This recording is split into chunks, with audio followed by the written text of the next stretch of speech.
Les réseaux sociaux influencent de plus en plus notre quotidien.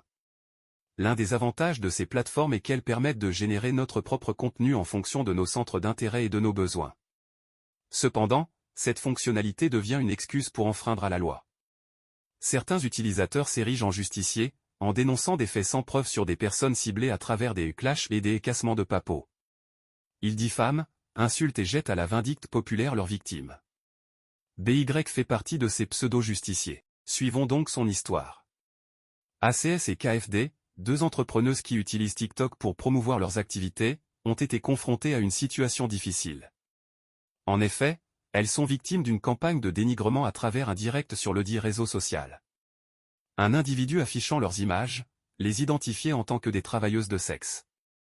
Choqué par cette situation, KFD décide de rentrer en contact avec ce dernier afin qu'il mette fin à cette campagne diffamatoire sur sa personne. Mais grande fut sa surprise de constater qu'il continuait ses vidéos avec des propos de plus en plus indécents.